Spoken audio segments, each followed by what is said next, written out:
Coucou les co-créas, je vous souhaite d'ores et déjà une bonne année et je vous retrouve donc pour les énergies de cette première semaine du 2 au 8 janvier. La plupart d'entre nous généralement commencent l'année par des, comment dire, des bonnes résolutions, voilà, et là ce sera plutôt des bilans à faire. Donc j'ai toujours posé la même question, donc avoir les énergies pour tous les co-créateurs du monde et j'ai utilisé donc la sagesse d'Aven, carte oracle, voilà, pour nous accompagner et amener un petit peu de magie, de mystère dans notre vie cette semaine. Alors ça commence fort avec les contraintes, voilà. Vous voyez qu'il y a un petit sentier, bon, certes ensoleillé, avec quelques petites pardons. En fait, ça représente toutes les petites choses que l'on rencontre sur notre chemin personnel, que ce soit les obstacles, les épreuves, les contraintes, les petites surprises, voilà. En fait, dans l'équation de notre vie, il y a bien une leçon qu'on doit apprendre, c'est que nous devons composer en fait avec les contraintes. Que ce soit les contraintes sociales, on ne peut pas changer notre lieu de naissance, le milieu dans lequel on vit, on ne peut pas changer nos parents, on ne peut pas changer nos proches, les amis qu'on rencontre, enfin ils sont ce qu'ils sont, voilà. On ne peut pas changer, enfin par exemple au niveau politique, s'il y a un président qui est élu, bah, on ne peut pas changer même si ça ne vous plaît pas, mais c'est comme ça, enfin voilà, il faut faire avec.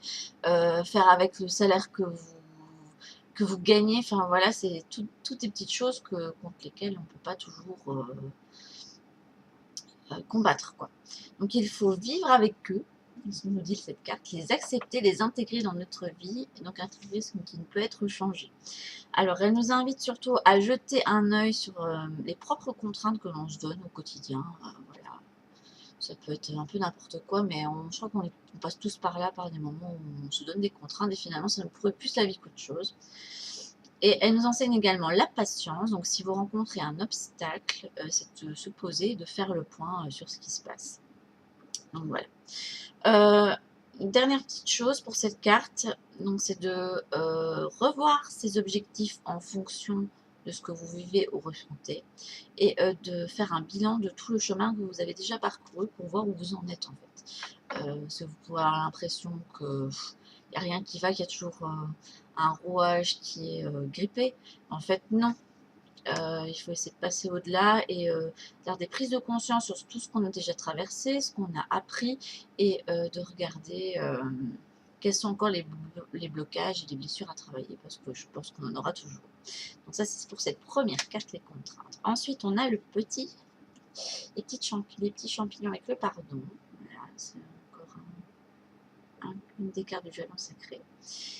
Donc, ça représente toutes les émotions négatives que l'on ressasse constamment. Par exemple, quand vous avez une dispute avec quelqu'un, que vous avez un sentiment d'injustice suite à une situation, que vous n'entendez pas du tout avec quelqu'un et que voilà, vous arrêtez pas de ressasser cette relation, cette dispute. Enfin, toutes les émotions négatives qui, tels des petits champignons, fleurissent à un endroit et donc vous pourrissent la vie en fait, en quelque sorte. Donc, cette carte vous dit de vous libérer, libérez-vous, qu'elle vous dit, voilà, de toutes les émotions négatives qui vous attachent, vous ancrent dans ce qui vous fait souffrir. Donc, trouver la paix par le pardon, par exemple. Et ça commence d'abord par charité bien ordonnée, par soi-même, du coup. Et nous disent que si on n'est pas capable au départ de pouvoir pardonner à l'autre, c'est déjà de commencer à se pardonner soi-même, de rayer un petit peu ces sentiments de culpabilité qui nous rongent. Et par exemple, un des outils qu'on peut utiliser, c'est Ho'oponopono, voilà, ou la méditation, ou la gratitude, enfin bref, tous ces petits trucs qui nous permettent de chasser le négatif, quoi. Voilà. Elle nous dit aussi de faire attention à tout ce qui peut engendrer des frustrations dans la vie, par exemple.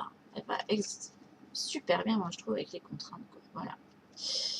Et la dernière, qui est quand même largement plus positive, c'est la vache, voilà, avec les petits messages que vous pouvez voir. Nourriture, abondance, demander et recevoir.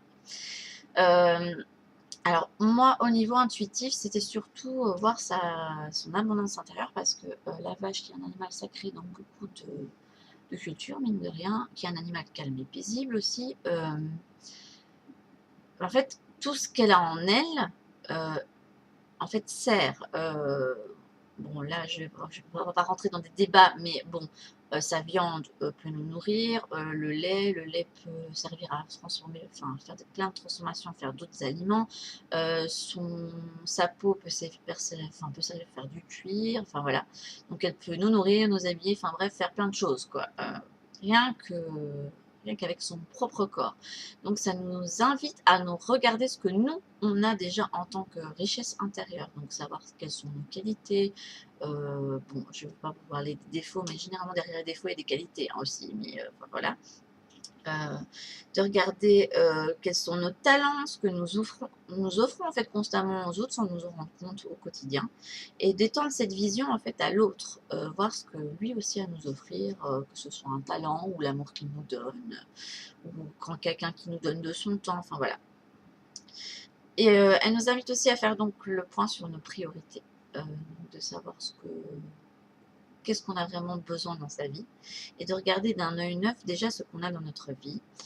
Et il faut appliquer l'adage du coup, demandez et vous recevrez, mais aussi de planter en fait les graines, par exemple, hein, donner de l'amour pour certainement recevoir, généralement on en reçoit, hein, exprimer sa gratitude et en voir les effets, ou alors par exemple au niveau plus concret, si vous dites des courses ça coûte trop cher, pourquoi pas prévoir dans les mois qui viennent, si vous avez la chance d'avoir un petit lopin de terre, de vous mettre au jardinage, d'apprendre ça et de pouvoir accueillir l'abondance avec tout ce que vous allez recevoir de la terre en fait. Mais vous allez devoir travailler pour l'avoir. Voilà, c'est la petite leçon de cette carte. Et c'est sur cette carte donc positive, donc demandez et vous recevrez, que je vous laisse et vous dis à la semaine prochaine pour les énergies. Donc ce sera du 9 au, je ne sais plus, enfin on verra à ce moment-là, du 9 au 15 je crois. Voilà, au revoir, bisous bisous.